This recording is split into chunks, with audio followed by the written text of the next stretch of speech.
Wow. The Toronto Raptors continue to make history this season in all of the wrong ways.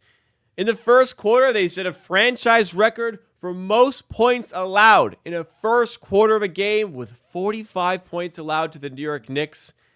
But even more history was on the way. The Toronto Raptors just suffered their worst home loss in franchise history, losing by 44 points, 145 to 101 to the New York Knicks. Yes, the team stinks, but this definitely could have been avoided. And let's break it down in today's post-game show.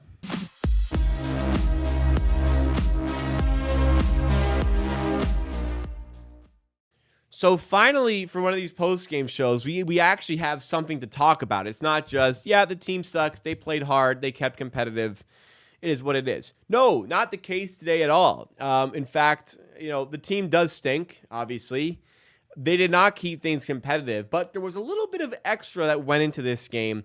That was the reason they ended up losing by 44 points.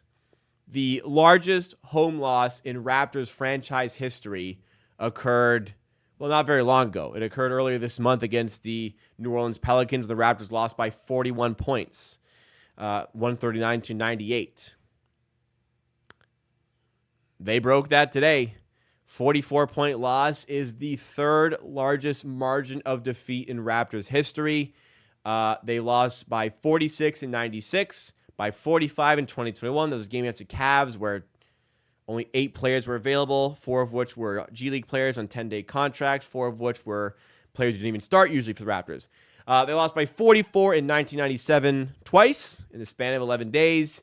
And yes, this current Raptors team has their second place on this list. A 45-point loss to the New York Knicks. And yeah, it's tough when Javon Freeman-Liberty's starting at point guard and Ochai Agbaji's starting and he leaves again after 5 minutes with an injury. A real injury, not a Jonte Porter injury. And your bench is Garrett Temple, who is the third highest scorer on your team. Your bench is Mohamed Gay, Jalen McDaniels, Bruce Brown. Yeah, things are not going to go necessarily well. Kobe Simmons, Jordan Nwora, the list goes on.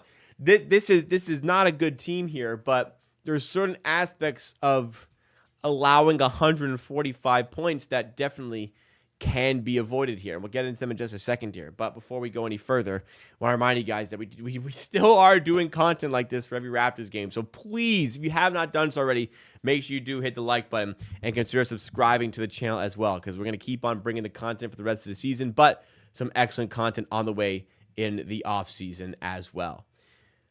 Nonetheless, the Raptors, this game goes away and gets away from us in the first quarter. We've had a competitive string of games as of late, but not today. I understand when the roster is not very good and there's certain issues with the roster overall. 100% understand that. But there's certain parts of some of these games that I'm watching where coaching is not doing us any favors. So we had the Phoenix Suns game where the Raptors want to double KD and Nurkic in the post. And they send the double by bringing the defender off of Grayson Allen. I know it. You know it. Your mom knows it. Grayson Allen's a good three-point shooter. In fact, he's putting on one of the most efficient three-point shooting seasons in the NBA this season. You leave him open, he's going to hit threes. That's what he did. Torched us in the first quarter. Well, similar sort of story for this one. Deuce McBride. Nicknamed Deuce, but Miles McBride is a very good three-point shooter. In fact, in 58 games this season, Miles McBride has hit over 40% of his three-pointers. So what did the Raptors do today for this game? What did the Raptors decide to do? Here is Miles McBride, by the way. 58 games, 40.6% shooting from three in those games. Very good three-point shooter. Well known across the NBA. What did the Raptors do today? Well, they wanted to blitz Jalen Brunson. They wanted to send doubles immediately to Jalen Brunson. Fine.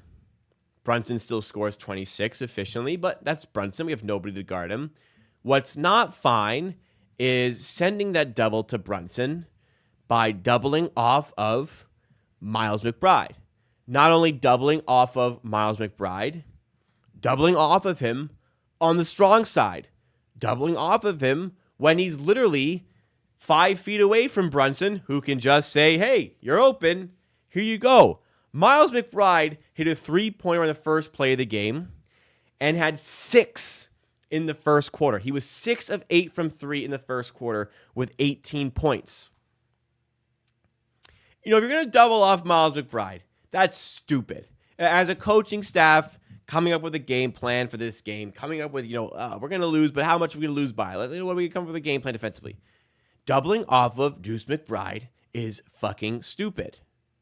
But what's even worse, even more idiotic, what shows an even higher level of incompetency that has consistently been displayed over the course of the entire season for the Raptors, specifically on the defensive end, was the fact that he started the game 3 of 4 from 3, and then the next play, you double off him again. So you already made the mistake. He made you pay for it. No adjustment. No, okay, you know what? This guy's hitting his shots. Maybe we ought to just stay on this guy a little bit and double off somebody else. Or if you're going to double off of him on the weak side, not on the strong side.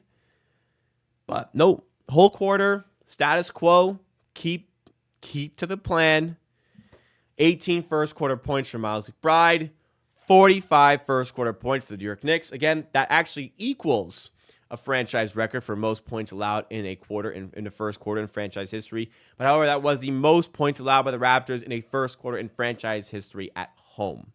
So again, a little bit of a record there for this Toronto Raptors team. So many records keep on happening for this team overall, including the overall 44-point loss. I don't expect them to keep these games close, but I don't think it's completely unrealistic for me to say they're good enough to keep it within 40, maybe.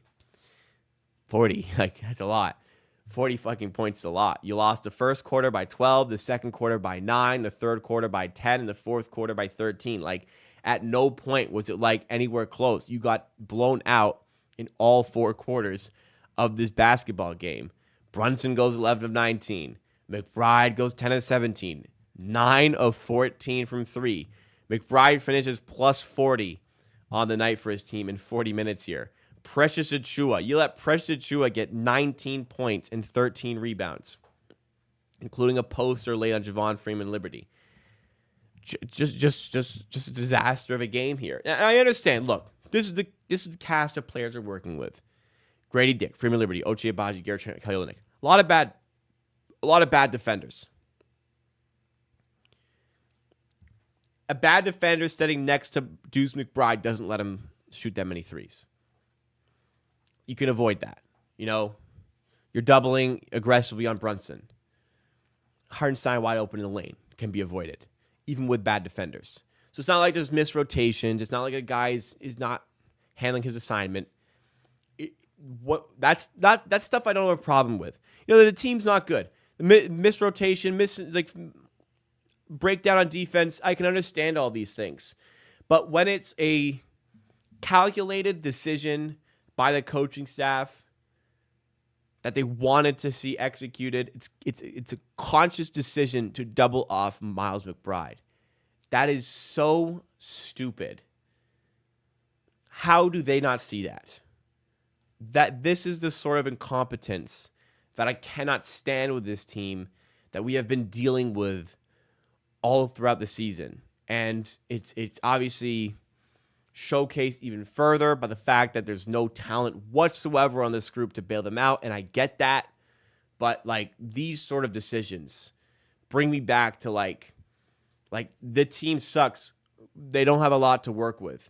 When they do have something to work with, I don't want it wasted on this. I don't want a good group of players wasted on this coaching staff who clearly lack an overall sense of how to coach a basketball team. Positives we did get from the game. Gradey Dick goes 10 of 18 with 23 points. Somehow Garrett Temple goes 5 of 10 with 15 points. Kelly Olynyk continues to put up numbers. Trent continues to display some decent numbers as well. Freeman Liberty was a positive game as well. But, yeah, this game stunk. Again, you come to expect these sort of things, but I would have liked maybe a little bit more resistance defensively, but we, of course, did not get that. Unfortunately, the Grizzlies are getting blown out by the Lakers at this present moment, so the Raptors will only stay one game back of the Memphis Grizzlies, therefore one game up in the overall tank race.